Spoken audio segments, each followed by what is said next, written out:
Back again. Woohoo! Now we're going to look into Article 2 and Article 3 of the Constitution.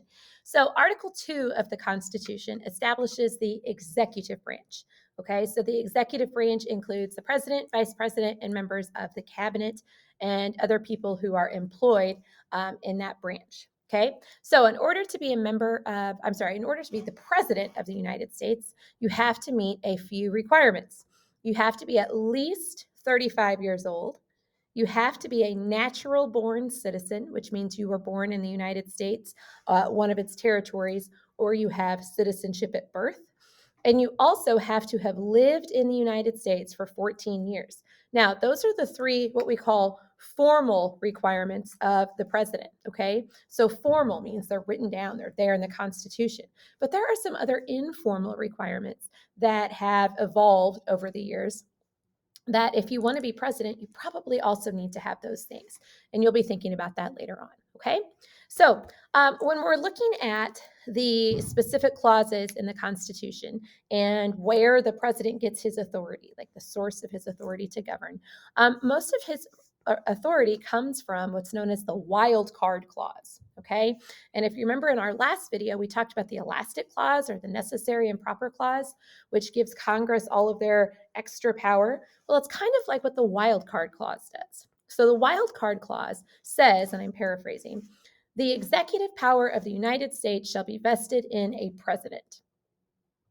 It doesn't say what executive power is, and it doesn't say what executive power isn't. Okay, so because it doesn't specifically say what executive power is and what executive power isn't, it's definitely one that increases the power and the authority of the president. And it's been used and interpreted in many different ways over the past couple hundred years. Next, we're going to move into the judicial branch. The judicial branch interprets and applies the law. So the main responsibility of the judicial branch, like we know, is to interpret and apply the law. Based on the Marbury v. Madison case, they have the authority to determine whether or not something is constitutional, which is kind of a big deal. So the judicial branch at our federal level is made up of different levels of courts, okay? So you may want to, in your notes, somehow differentiate between the different levels, okay? So at the very top, we know is the Supreme Court. The Supreme Court is the court of last resort. So this is the court that you're going to go to if you are unsatisfied with your decisions at the lower cases, okay? Then we also have the appellate court. Sometimes that's called the Court of Appeals. And then below that, we have the district court. So that's where the federal cases are going to start, okay?